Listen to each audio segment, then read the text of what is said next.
ne construit pas des structures métalliques pour les guerres de demain.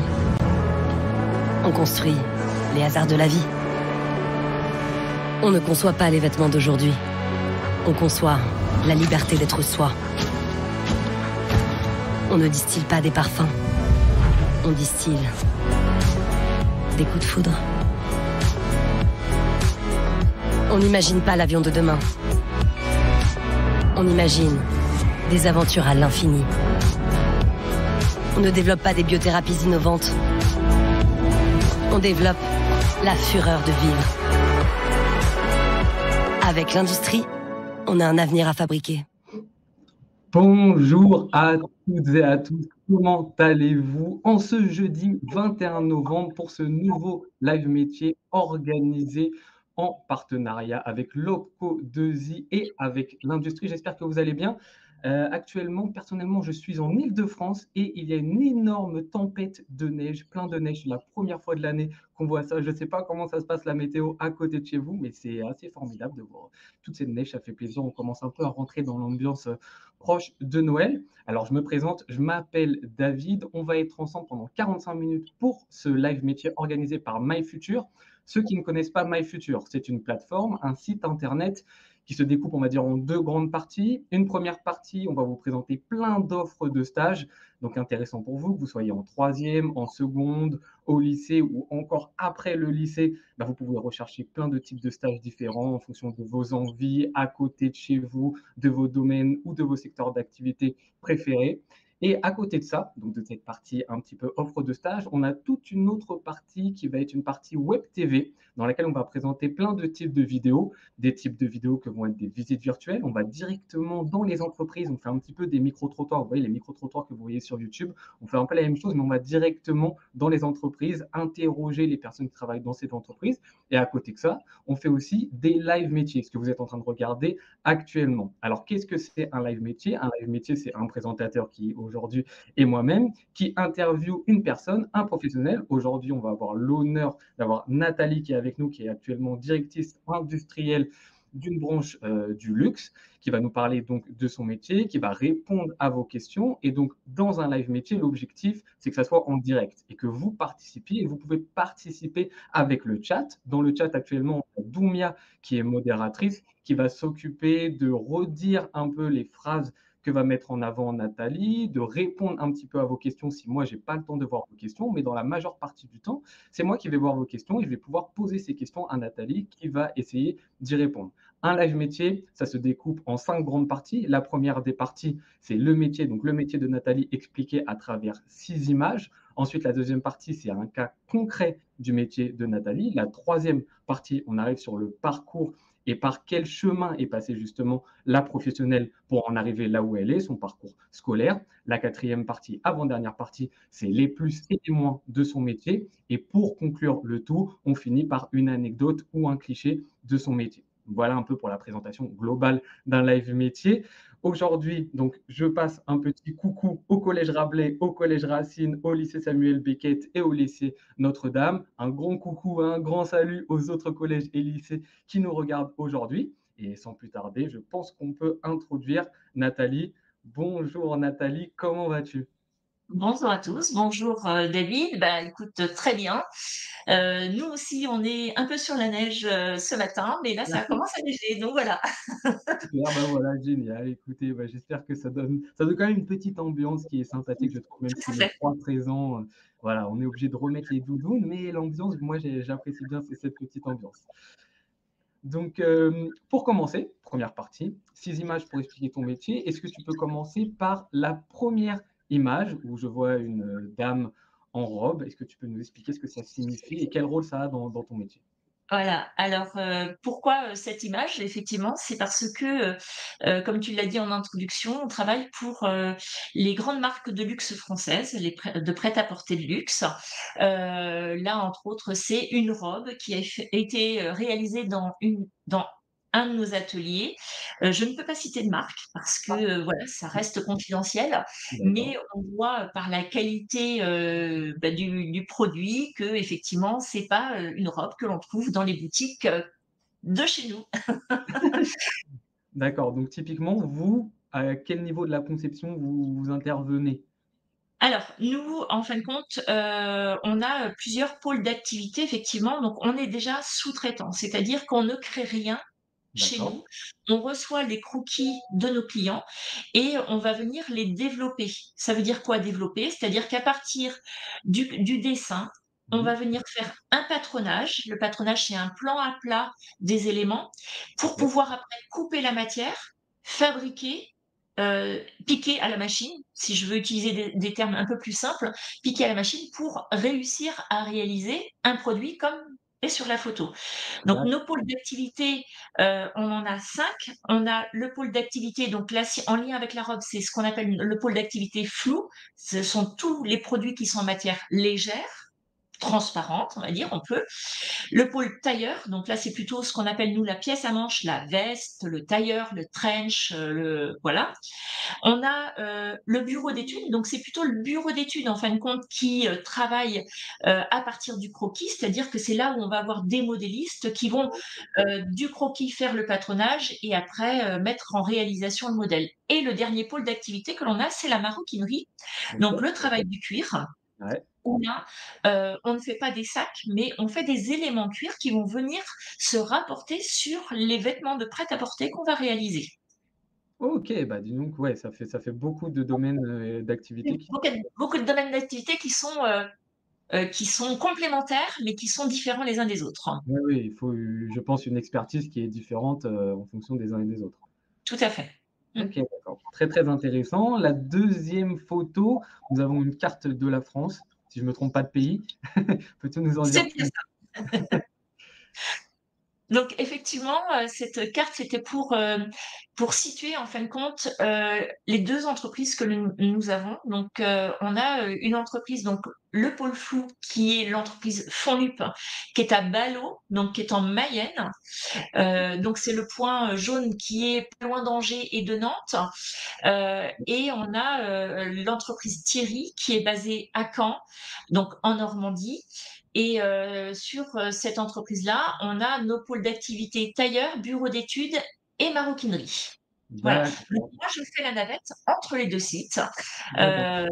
puisque, chaque semaine, je suis, la moitié du temps chez Fonlup et la moitié du temps chez Thierry. Voilà. Oui, donc on est vraiment sur un partage 50-50 du temps chez les 2. Il y a pas plus chez l'un Oui, que oui, chez tout à fait. Ouais, l'autre. ouais. OK.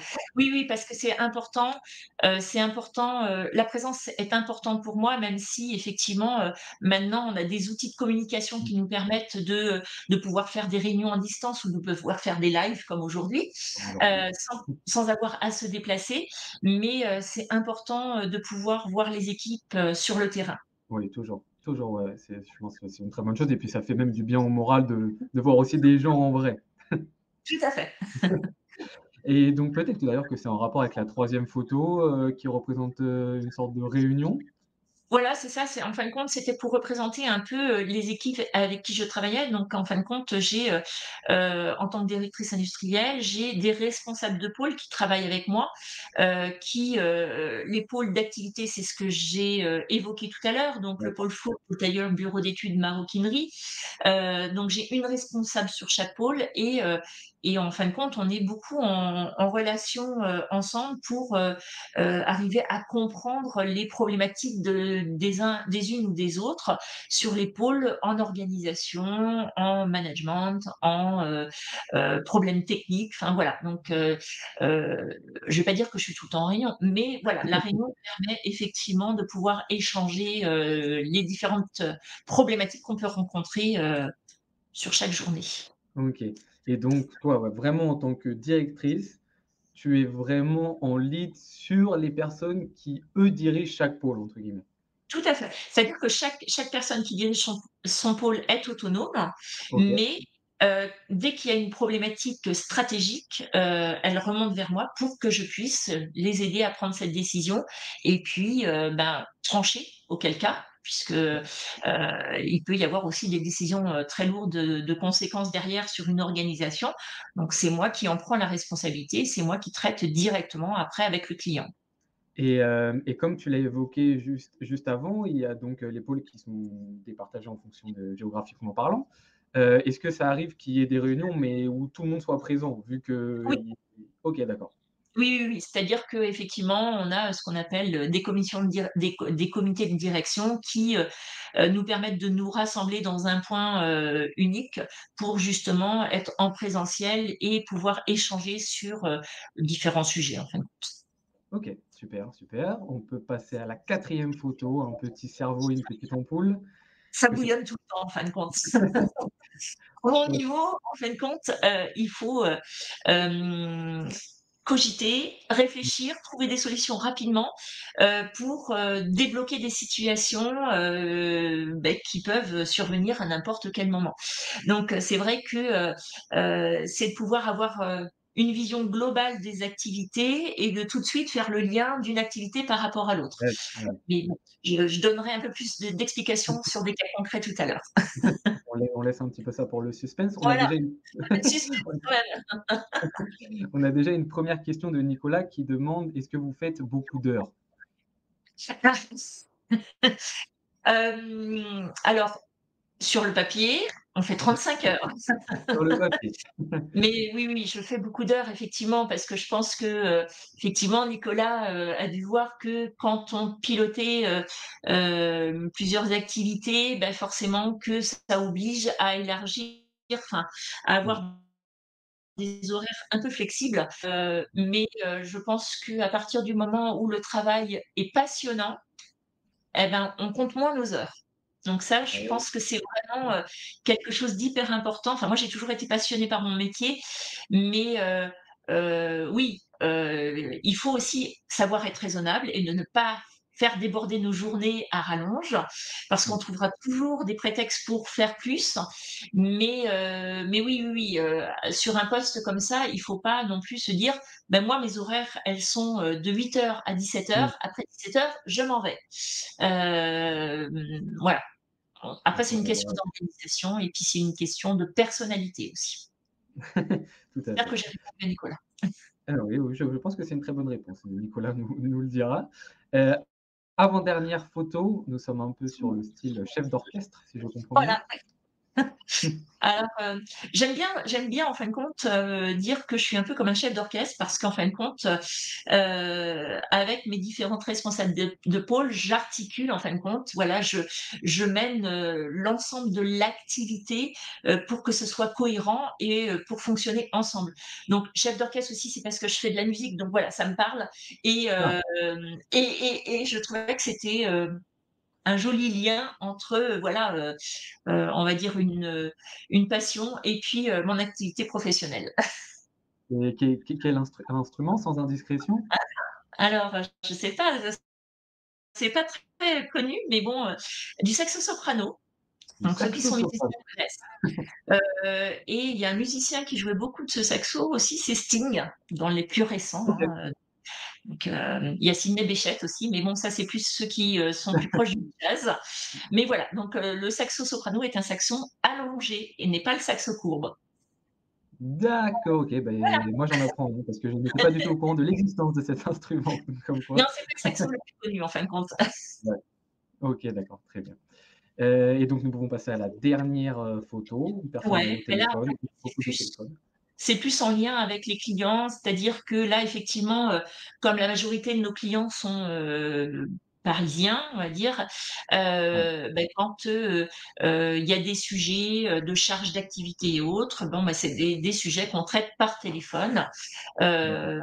heu, en relation directe avec le client, donc sur des charges d'activité, sur des problématiques, qualité que l'on peut avoir sur le terrain pour prendre des décisions ensemble et puis, pour échanger aussi, sur leurs attentes et puis savoir ce que nous on peut mettre en place pour répondre à leurs attentes. Donc voilà. OK, OK, et donc il y a, je pense, également des fois des déplacements à Paris? Oui, eh ben, OK, d'ailleurs hier j'y étais. d'accord. Voilà. Heu Et oui, oui, effectivement, hier, on avait, une réunion de travail avec un client qui voulait nous faire un petit retour sur les prestations que l'on faisait vis-à-vis d'eux, sur, le niveau d'exigence, qu'ils ont vis-à-vis de nous. Où est-ce qu'on en était pour, justement nous dire: «Ben voilà, nous on aimerait bien que vous progressiez sur ce point-là. Mmh. Pourquoi?» Et voilà. Donc c'est vraiment un travail collaboratif et une relation de partenariat. D'accord, OK, c'est très, très intéressant. Je pense qu'on peut passer à la deuxième partie, maintenant qu'on a vu ces images. Donc la deuxième partie qui va être le cas concret. J'en profite pour vous dire, n'hésitez pas à poser des questions dans le chat, hein, n'importe quelle question qui vous passe, à l'esprit. Il n'y a pas de questions bêtes, Nathalie est là pour y répondre. Donc vous n'hésitez Exactement. pas à envoyer le plus de questions possible. Et donc, Nathalie, tu peux présenter, le cas concret, donc, la mission, la problématique et quelle solution justement tu trouves à cette problématique? Ouais. Alors, des cas concrets, il y en a en fin de compte tous les jours. Donc il D'accord. fallait s'arrêter sur un cas en particulier et que, ce cas-là était plutôt, intéressant. Alors je vous ai dit qu'on était sous-traitant. Ça veut dire que, c'est le client qui fournit, tout ce qui est matière, fourniture, patronage pour qu'on puisse réaliser le vêtement. Oui. Sauf que, sur le papier, ça se passe toujours bien. On reçoit la matière à telle semaine, les Mmh. fournitures telle semaine, donc vous pouvez couper votre fabrication, la semaine suivante parce que vous aurez tous les éléments. Oui. Sauf que concrètement, dans la vraie vie, ça se passe pas comme ça se passe pas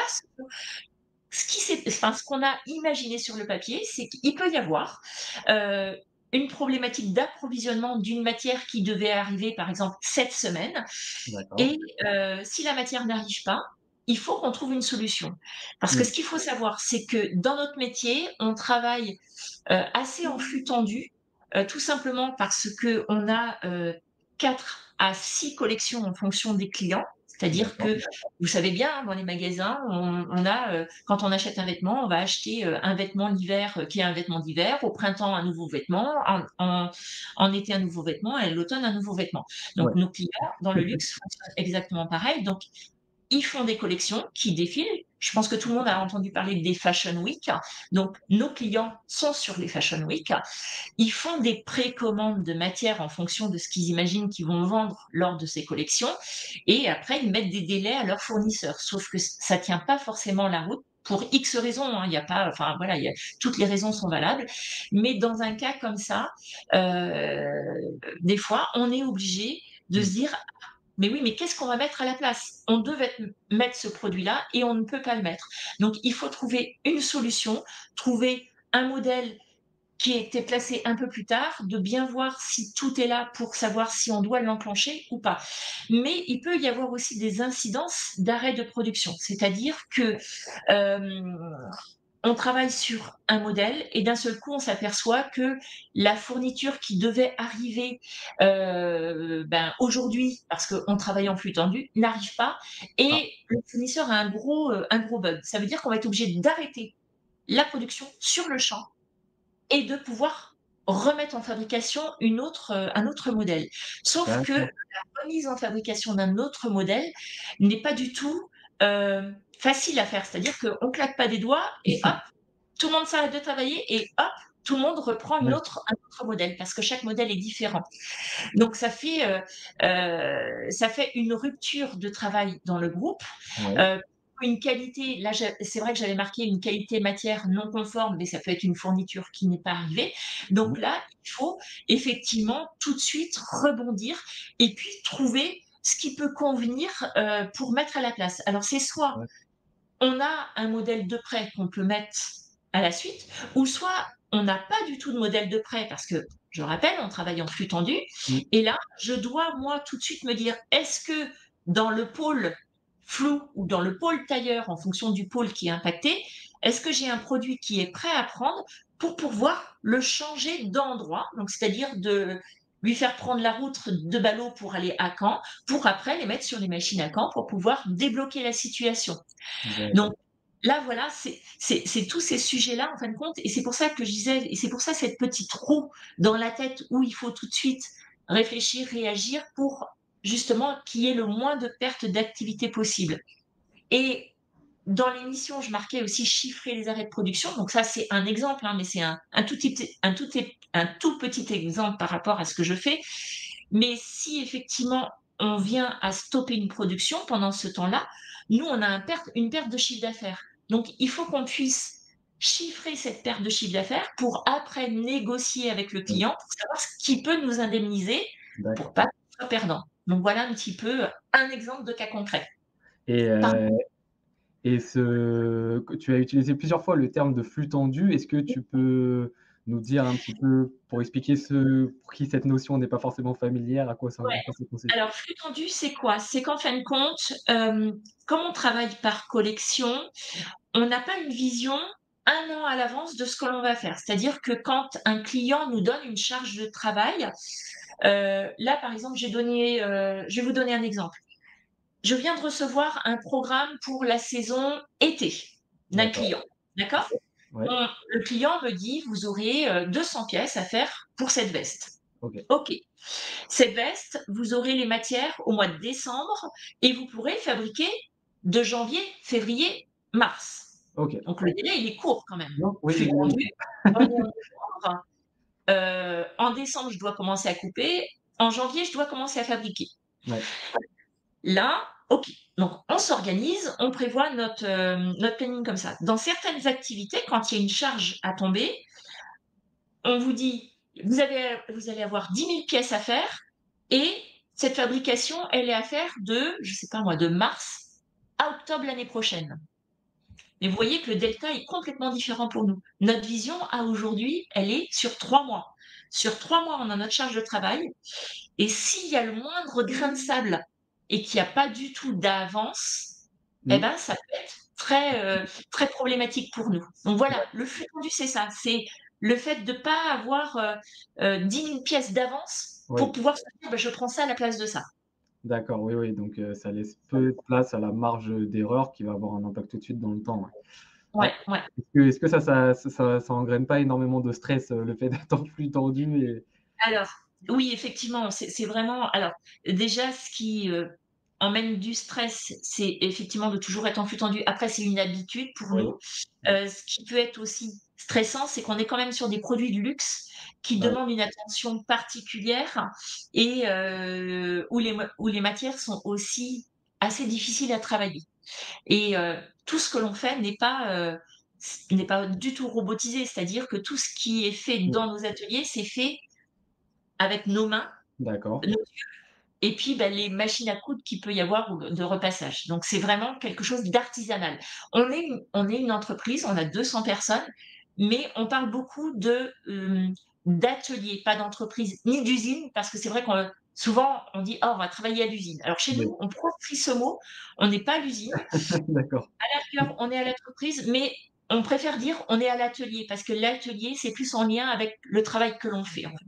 Ouais, le travail manuel et on se rend compte, oui, que Oui, tout à fait, ouais. ah Même oui, si on peut avoir des productions qui peuvent aller jusqu'à, 400 ou 500 pièces, hein. ah oui, ouais, Donc ouais. Ouais, ouais, voilà. mais c'est vrai que l'atelier, il y a tout de suite un peu plus cette idée de artistique, derrière le mot atelier plutôt que usine, où on pense tout de suite Tout à fabrication à fait, la chaîne et ouais, ouais.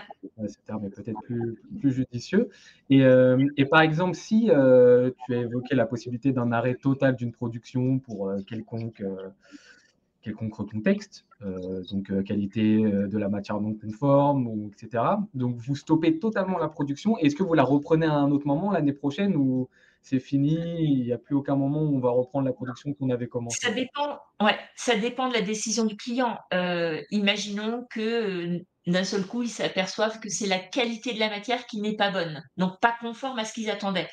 Ça veut dire que cette production, elle va être stoppée et arrêtée définitivement. D'accord. Si c'est juste un problème d'approvisionnement où là, on n'est pas approvisionné, on est obligé de stopper.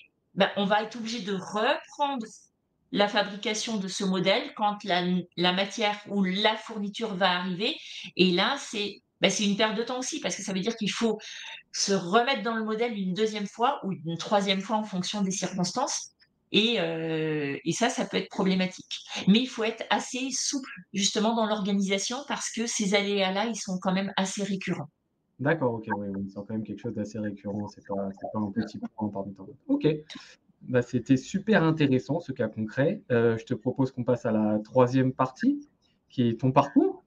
Est-ce que tu peux justement nous en dire plus? Comment est-ce que tu es arrivé jusque-là, en passant de après la troisième jusqu'après les études? Ouais, alors j'ai un parcours un peu atypique. Alors moi, c'est pas après la troisième en fin de compte que j'ai pris la filière professionnelle, mais après la cinquième.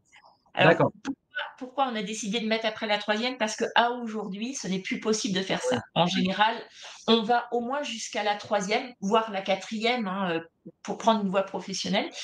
Donc, moi, en fin de compte, je me plaisais pas dans l'enseignement, général. Enfin, ça me bottait pas. Enfin, je trouvais pas de motivation. Et par contre, j'aimais bien, tout ce qui était en rapport avec la couture. Donc, je me suis orientée vers un CAP couture. Et D'accord. là, d'un seul coup, enfin, ouais, j'ai trouvé ma voie en fin de compte. Et là, je me suis dit: «Je ne m'arrête pas là, je vais, faire un BT». Alors, à l'époque, le BT, c'était le brevet de technicien. Ça n'existe plus, maintenant, c'est le bac pro. D'accord. Habillement. Alors, OK. la difficulté que j'ai eue, moi, à mon époque, c'est que, quand j'ai fait CAP, donc j'ai arrêté à la 5e, donc j'ai arrêté avec un niveau d'anglais, d'histoire, de physique et de maths, niveau 5e. Ouais, voilà. Et qu'après mon CAP couture, où là, en CAP, à l'époque, on ne faisait ni anglais, ni physique, ni rien de tout ce qui était scientifique.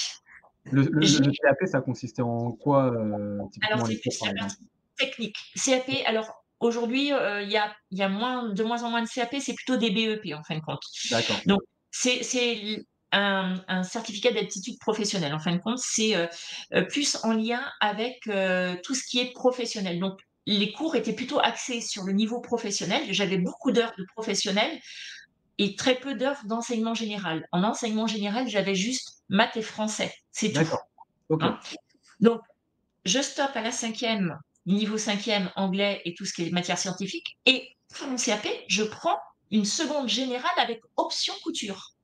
D'accord, Donc OK. j'imagine que tout le monde est en train de bien se mettre en tête que j'avais un niveau d'anglais 0, que j'avais un niveau de maths physique 0, enfin bon, bref, et que j'ai hyper galéré, mais hyper galéré à me remettre à niveau sur mes 3 années de bac, en fin de compte, parce que j'ai traîné ça. Donc, oui, quand on est au collège, on pense que c'est pas très utile, mais si, si, si, si, c'est Mmh. très utile. Surtout Ouais. quand, après on on veut s'orienter effectivement vers d'autres filières, parce qu'à aujourd'hui, j'en paye un peu les pots cassés. C'est-à-dire que mon niveau d'anglais est toujours, pas bon. Même si j'ai D'accord. réussi à faire des études supérieures, donc à la suite de ça, j'ai fait, ce qu'on appelle un BTS productique, habillement en 2 ans. Donc productique, c'est quoi? C'est plus en lien avec l'organisation, tout ce qui est D'accord. partie organisation en lien avec, les ateliers, tout ce qui est, méthode, ordonnancement et tout. Et à la suite de ça, j'ai fait un BTS en 1 an modéliste, tout simplement parce que dans l'école où j'étais, donc j'étais à Bourges, dans le centre de la France, et ils ouvraient en fin de compte, l'option modéliste. Donc je me suis dit: «Bah, après tout, comme j'aime bien en fin de compte tout ce qui est fabrication, je vais faire 1 an supplémentaire et comme ça j'aurai les 2 profils au Ouais. niveau de mon métier». Et à D'accord. la suite de ça, donc à la sortie de mes études, j'ai enseigné, donc dans une école, dans l'école où j'avais fait mon CAP en fin de compte. Donc je suis revenue à la source, hein, donc une école technique en fin de compte, habillement, D'accord. pour un congé maternité en remplacement. Et à la suite de ça, en fin de compte, on m'a dit qu'il y avait une entreprise qui cherchait, quelqu'un pour piloter l'atelier au niveau technique. Donc j'ai intégré l'entreprise Fonlup et depuis, bah, voilà, ça fait, maintenant, 32 ans que je suis dans la même entreprise, D'accord. mais j'y suis allée par palier. En fin de compte, j'ai Ouais. été, monitrice, j'ai été responsable d'atelier, j'ai été responsable de site et maintenant je suis directrice industrielle. Donc voilà, D'accord. j'ai évolué au sein de mon métier par, bah, mon investissement, ma motivation et puis, aussi, bah, le savoir que j'ai eu, au fur et à mesure de mon expérience, on va dire. Voilà. Donc ouais, ouais, tu as gravi les échelons et pour revenir un petit peu sur, le BTS, est-ce que tu avais, des périodes de stage, par exemple, durant le Oui, BTS? Oui? oui. Oui, oui, j'avais alors BTS en 2 ans, à l'époque, on avait, 2 périodes de stage. On avait une première période de stage au mois de février en première année, de 2 semaines. Donc OK. c'était, une prise de connaissance, on va dire, de Oui, oui. l'entreprise, et au mois de juin où c'était 1 mois. Mais D'accord. après aussi, j'ai eu aussi, des stages en CAP, j'ai eu des stages en bac, enfin j'ai eu des stages sur toute ma filière professionnelle, j'ai eu des stages à faire. OK. Ah oui, également, OK. D'accord, Oui, très intéressant. ouais. Et quand on sort, par exemple, d'un BTS, le dernier que tu as fait modéliste en 1 an, tu ressors directement avec un brevet? Oui, OK, oui, d'accord. Donc si tu fais parce d'1 qu'en an, par exemple, OK. Parce que, c'était la dernière année du BTS en fin de compte. C'est-à-dire que comme j'avais le tronc commun du BTS, enfin il y avait le BTS en 2 ans avec un tronc commun en première année et des D'accord, options après en deuxième année. C'est soit on faisait l'option productique ou soit on faisait l'option modéliste. Donc ça m'a permis en fin de compte de faire la deuxième année en option modéliste, sachant que ma première année était déjà faite en passant mon BTS productique. Voilà. Là, à aujourd'hui, je pense pas qu'on ait ces cas-là sur les filières professionnelles. C'est-à-dire que, les BTS, on fait un BTS, on va dire modéliste et là, on va faire les 2 années en formation modéliste. d'accord. Et justement, par rapport à ça, on a eu juste une question de Myriam, qui nous demande: «Quelle formation doit-on faire pour votre métier?» Donc, bah, je pense déjà tout d'abord qu'on peut un peu regarder le parcours que tu as fait, mais est-ce que tu connais d'autres voies actuellement qui sont peut-être, possibles de prendre actuellement pour faire, le métier que tu fais? Là, bac pro, en gros, là, après la troisième, faire un bac pro, habillement. D'accord. Moi, je trouve ça plutôt pas mal parce que ça permet aussi, bac pro et BTS, ça permet, de vraiment, connaître le produit, de comprendre, la base du produit et je trouve que Oh, c'est hyper important. Après, on peut être à mon niveau sans pour autant faire cette filière de base et partir sur une licence directement puisque j'ai une de mes collègues qui est responsable du pôle fou aujourd'hui, qui, après son bac, a fait une licence directement, mais une licence habillement. d'accord, Donc voilà. Mais je trouve que, le fait d'avoir, toutes ces étapes, ça permet de vraiment, intégrer le produit dans son ensemble. OK. Voilà. Et donc, Et on a une après autre oui, oui. On a une autre question de Myriam qui dit qu'elle est en filière générale, donc toi, ce que tu conseilles, c'est après le bac, faire une licence, habillement, c'est ça? mais après le bac, moi je sais que quand j'ai fait BTS, j'avais beaucoup de filières générales qui faisaient BTS avec moi. Et OK. d'ailleurs, ça c'est mon petit jugement personnel, je trouvais ça juste qu'on favorise en fin de compte les bacs générales à rentrer sur les BTS Mmh. habillement, alors que les filières pro, eh ben, elles avaient un peu de mal à trouver de la place. On Ah d'accord, privilégiait l'enseignement général à, la base technique pour OK. rentrer. Et oui, oui, après un bac général, on peut très bien faire un BTS, soit un BTS, soit une licence, moi je conseillerais le BTS parce que ça permet ouais, sur 2 ans d'avoir vraiment, cette base d'enseignement technique, on va dire. OK, super, super conseil. J'espère que vous avez bien écouté, que vous avez bien pris des notes parce que je pense que c'est des conseils à retenir de la part de Nathalie, donc merci beaucoup pour ces conseils. On peut passer à l'avant-dernière question, qui est: ce que tu aimes le plus et ce que tu aimes le moins dans ton métier? Il faut bien évidemment aborder les 2 parce qu'il y a toujours des plus et Ouais. des moins dans un métier. Donc, Alors, bon, je pense que vous l'avez vu, hein, moi, je suis hyper motivée, je suis hyper dans mon métier. Donc moi, ce que j'aime bien, c'est que le travail, il est pas monotone. Comme je vous l'ai dit, on travaille par saison. Donc à chaque saison, on a des nouveaux modèles, on a plusieurs modèles, on a plusieurs, types de modèles, des matières différentes et tout. Heu, enfin, c'est chouette, c'est vraiment chouette. très bien. Puis c'est toujours on va dire des sujets différents. Donc voilà. Le management, parce que j'aime beaucoup, travailler avec les équipes, essayer de les amener aussi, sur, une façon de manager, plutôt bienveillante. Donc ça, c'est mon style de management, pour que, on trouve des solutions ensemble et puis faire grandir les gens. Ce qui est plutôt, négatif, ça serait pas négatif, en fait. Ce qui est le plus compliqué où des fois ça prend un peu la tête, eh ben, c'est la gestion des différentes personnalités. Parce que, et je pense que, les professeurs, s'il y a des professeurs à nous écouter, ils diront pas le contraire.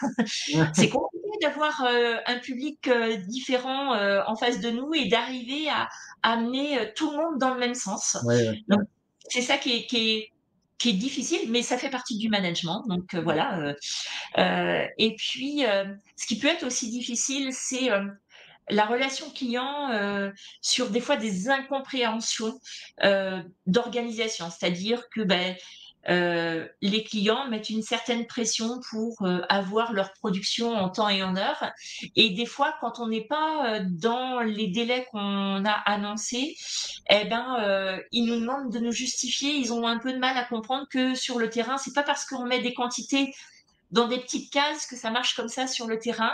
Ouais, c'est Et sûr. quand on se justifie, on a l'impression qu'ils nous comprennent pas toujours. Donc voilà. Mais OK. après, ça reste à la marge quand même. Ouais, ouais. C'est quand même un beau métier. On reste sur le côté positif. On a une petite Oui. question de Myriam qui nous demande: «Est-ce que c'est dur de gérer plusieurs personnes en même temps?» Tu y as un tout petit peu répondu, mais Oui, mais c'est le rôle ouais, d'un manager en fin de compte. Le manager, il doit, s'adapter aux différents profils qu'il a en face de lui.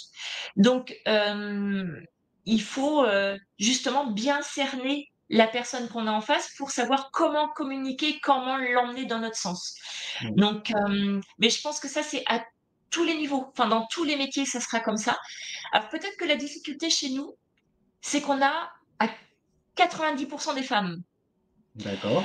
Donc parce que c'est le métier qui veut ça, hein, c'est pas Ouais, parce qu'on fait de la sélection, mais voilà et on dit qu'en général, les femmes sont plus difficiles à manager que quand il y a un mix d'hommes et de femmes. Bon, je sais d'ac pas, j'ai jamais fait l'inverse, donc je pourrais pas, vous dire si c'est la réalité ou pas.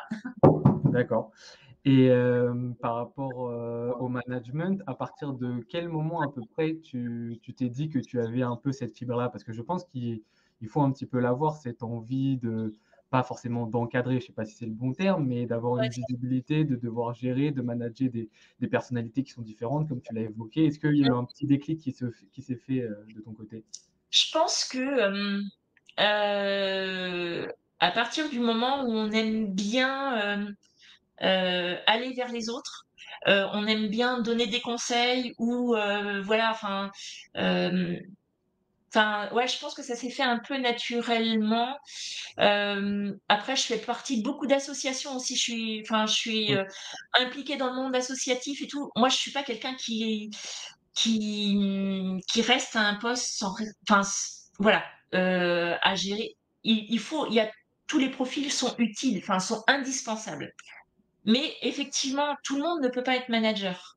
oui, Heu, il faut il faut aimer aller vers les autres, il faut, aimer trouver des solutions, enfin, voilà et c'est vrai que quelqu'un qui a peur d'aller vers les autres, je pense que c'est pas quelqu'un qui est fait pour être manager. Voilà, oui, déjà, oui, oui. il y a déjà ça, hein, donc Oui, ça ne veut pas dire pour autant que c'est quelque chose de négatif, c'est juste qu'il y a des types de non, non, personnalités non, non, qui et je pense que tout le monde a sa place.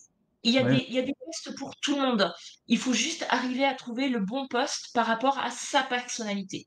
ouais, Voilà. tout à fait, très honnêtement. On a une question de Myriam, la fameuse question: «Quel est à peu près le salaire que tu peux toucher, à ton poste?»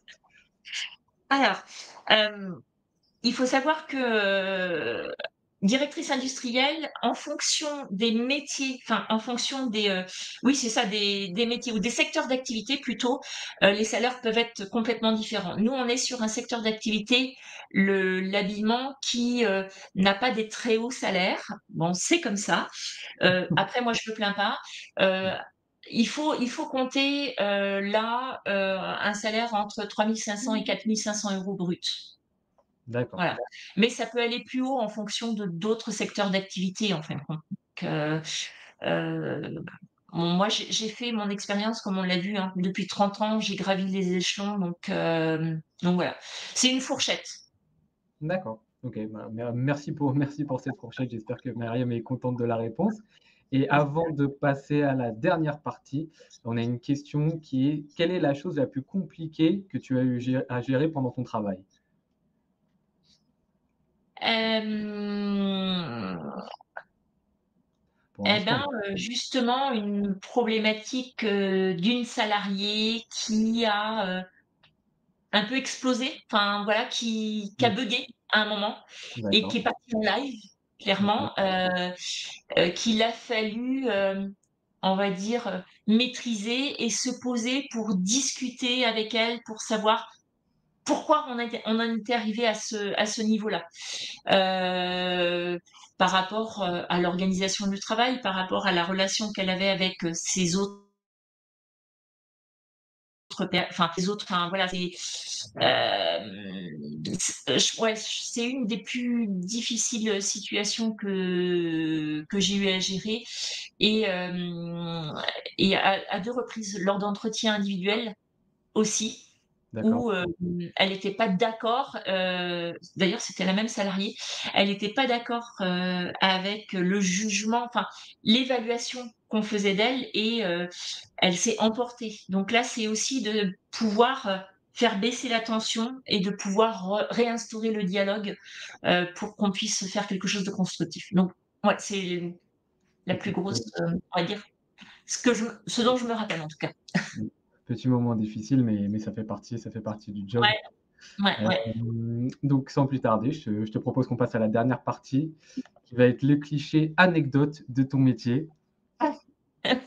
Alors, c'est pas en lien vraiment avec moi, quoique c'est moi qui l'ai quand même un peu organisé. Mais c'est ce qui s'est passé, un jour sur notre, atelier. En fin de compte, un jour, on a un client qui nous appelle en nous disant, «Voilà, vous avez fait une robe pour, une princesse, du Qatar. D'acc Heu, la princesse l'a essayée, il y a des retouches à faire, mmh. mais elle est partie à Doha, elle ne peut pas revenir en France, elle ne veut pas renvoyer sa robe en France. Donc il faut nous envoyer la personne qui a fait la robe, à Doha pour pouvoir retoucher la pièce». Et là, on s'est dit: «Ah ouais, quand même». Donc bon, nous, on n'a rien payé, c'est le client qui a tout pris en charge vis-à-vis de cette cliente exceptionnelle, hein, puisque c'était, je crois que c'était la fille d'une princesse. J'ai mis une princesse, mais c'est la fille d'une princesse, Déjà pas du mal. Qatar. Donc j'imagine quelqu'un de très, très important. C'était une robe toute brodée en fin de compte, qui était très fragile. Donc notre salariée, elle part, là-bas et au final, donc on s'était organisé, tout pour qu'elle puisse retoucher sur place cette robe et une fois arrivée là-bas, on lui dit, «Eh ben, vous mettez des épingles sur les retouches et puis on vous renverra la robe dans vos ateliers».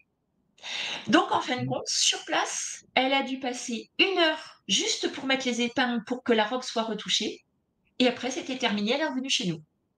Donc D'accord. donc c'est un des services qu'on a amené aux clients parce que voilà, c'était une de nos salariées qui avait fait cette robe et il voulait pas que ça soit quelqu'un d'autre qui touche à cette robe. Donc voilà. C'est une super anecdote, c'est une super histoire. Ouais. Merci de l'avoir partagée. Mais c'est vrai qu'on entend souvent des histoires un peu comme ça, même dans le monde du luxe Ça ou existe de vraiment. la mode. Ouais, il y a beaucoup de déplacements de dernière minute quand certains clients sont assez prestigieux. Tout à fait. Bon, bah, voilà. Un grand merci, Nathalie. Je pense qu'on a terminé, ce live. Un grand merci à toi pour tes réponses. Franchement, j'espère que ça a éclairé le plus grand nombre. Moi, en tout cas, ça m'a éclairé. J'ai appris beaucoup de choses que je savais pas et il y a plein de choses qui donnent envie. Je t'envie sur certains points de ton métier. Tu as l'air surtout de te plaire là-dedans et ça, c'est ce qui Mmh. fait le plus plaisir. Donc merci beaucoup à toi Bah, de pour rien. avoir partagé tout ça. Merci à vous qui nous avez regardés pour vos questions. Merci beaucoup à Doumia d'avoir été présente en modération. Une nouvelle fois, merci également à l'Opco de Zi, avec l'industrie qui sont en partenariat actuellement avec nous. N'hésitez pas à aller à continuer à être sur le site MyFuture dans la partie replay pour regarder plein de métiers différents que vous appréciez. Il y a plein d'heures de live, plein d'heures de replay qui vont arriver justement sur la plateforme. Donc, n'hésitez pas à jouer avec ça et à regarder ce qui vous intéresse. N'hésitez pas également à répondre au questionnaire de satisfaction que va mettre Doumia bientôt dans le chat pour que vous nous disiez à peu près ce que vous avez aimé, ce que vous avez moins aimé pour qu'on puisse s'améliorer. C'est toujours très intéressant d'avoir vos retours. Je vous souhaite une super journée, une super fin de journée parce qu'on commence à être bientôt en fin d'après-midi. Je remercie une dernière fois Nathalie infiniment pour nous avoir accordé ce temps-ci. Et bah voilà, à tout bientôt. Merci beaucoup. À bientôt.